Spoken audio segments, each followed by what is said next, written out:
Hi, it's Becky from Lessons by the Lake. Today I want to give you an overview of what my reading centers look like in my second grade classroom. So when you walk into a room and you see students sitting on the floor, sitting at tables, sitting at pillows, sitting at their desks, all working on different things, working with different people, and the teacher at a table with a small group, do you think of that as chaos or do you think of that as magic? Because it truly is magic. The centers are a beautiful, amazing time for students to do work on their level and practice activities that work on what they need to work on. But sometimes it can be really overwhelming. When you look around the room and students are all working on different things and you're facilitating that many different things at once, it's a lot to juggle. But you can do it. I'm positive you can do it. And I have some helpful tips for how you can do that. So I'm just going to give you an overview of what my centers look like. So it's my absolute favorite time of the day because in those small groups you really get that time with the students to build your relationships and to really help meet their needs and support them becoming really strong learners, and I think it's just such a special time. So my reading block, the first 10 to 15 minutes, we do shared reading on the carpet together. So that's when I'm modeling a reading strategy with them and reading a picture book. And then the rest of the time is centers. So we have 15 minutes for each center.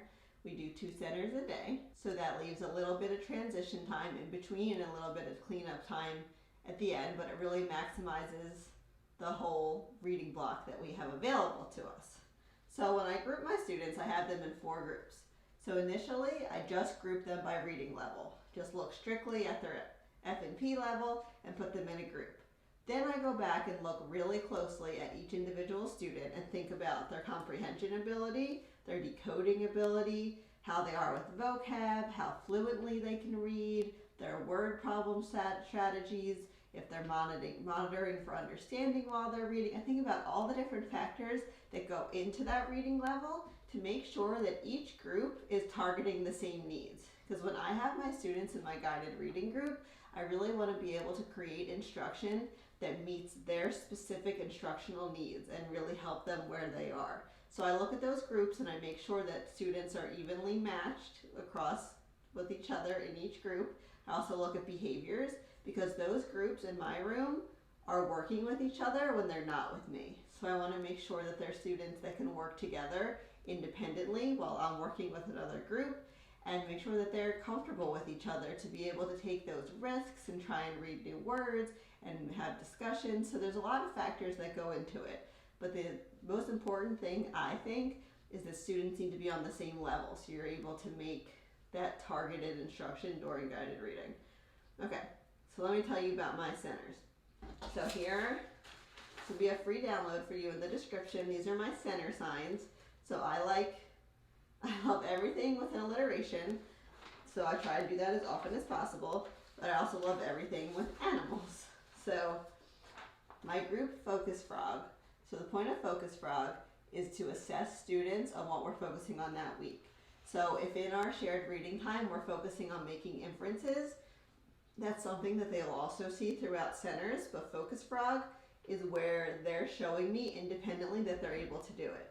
So I try not to do just worksheets in centers because it's supposed to be more interactive than that. I want it to be meaningful and fun, and I want to keep them engaged.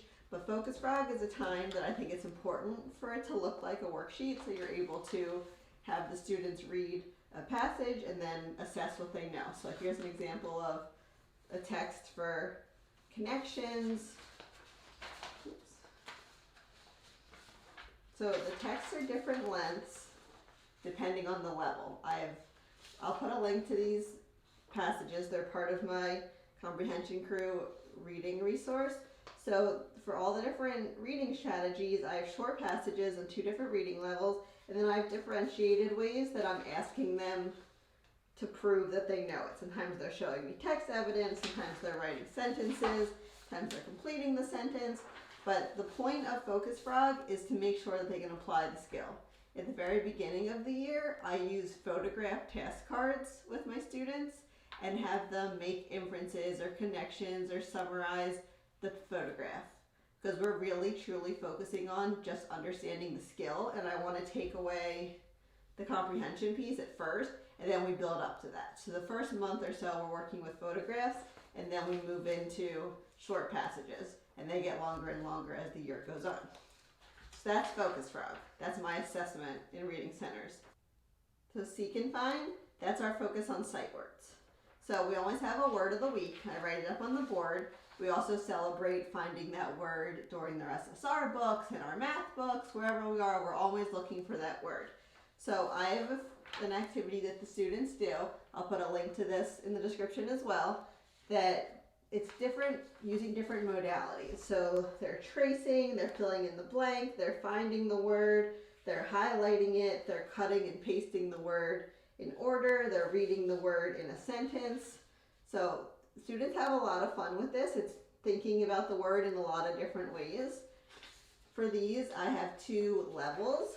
So it's the reading level is what's differentiated about it. So the sentences that the students are reading and working with, that's what makes it different. They're both focusing on the same words.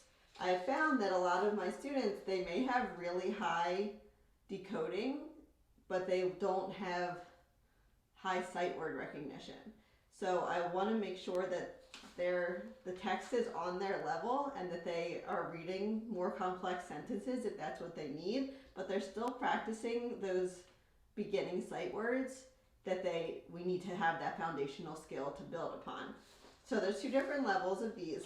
So when they're finished with these, my early finisher for Seek and Find is that students are able to do other interactive things with the word. So if the word is the for the week, maybe they have an option to use Play-Doh to write the. Or we'll have rice writing, that I have colorful rice and they use a popsicle stick and they can write the word in the rice. We use Unifix cubes and they make the words. We use mini chalkboards, we use dry erase boards. So it's giving them another way of writing it and interacting and building that word. So we really are truly just focusing on the word and them recognizing it and understanding it and being able to use it in a sentence and being able to build it and know how to spell it and know how to read it. So that's the whole focus of Seek and Find. Teacher time is guided reading. That's when they're with me and they're at the back table and we're focusing on a text on their level and we're having a very targeted lesson to help build the skills that they need to work on. I'll talk a little more about that in another video. Okay, buddy reading is they do partner reading with partner plays. So I'll put a link to the partner plays that I use. I bought them on Teachers Pay Teachers. They're differentiated by reading level as well and the number of students in the group. So I have them printed out and laminated so we can use them over and over and over again. And students know how to access them and they know the expectations to sit with a partner, take turns reading. They're really practicing that fluency and expression. We also have expression cards as early finishers that say like talk as like a cowboy, read like a baby, talk like a robot. So they have some ways to practice their fluency in a fun, exciting way if they finish early. But we really build that expectation that they need to continue reading with their partner and really practice being fluent and have their expression perfected as part of this play. We even sometimes perform the plays if we have a short week or something and they have some plays they really like and they want to perform them for the class. That's always fun to do. And the last center is technology. So this is when we use tablets. So how I run my technology center is that students get the tablet for both centers for a day. So I do this because I did a few years of them only getting it for those 15 minutes and I found it took them about 5 minutes to get logged on, find the website, and then with all the technology issues that they weren't having enough time to actually dive into the activity and get that meaningful learning. So I give them the whole half hour and that's their 1 day a week that they get to be on the tablet and they get to go to the website. We use Freckle, we use Epic, we use Read Theory. I'll put links to them below, but depending on what we're focusing on that week or that month, there's different options of what they're using.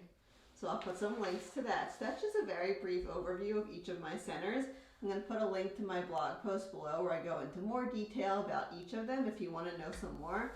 But the most important thing about centers is that you're setting the activities and the expectations for your students.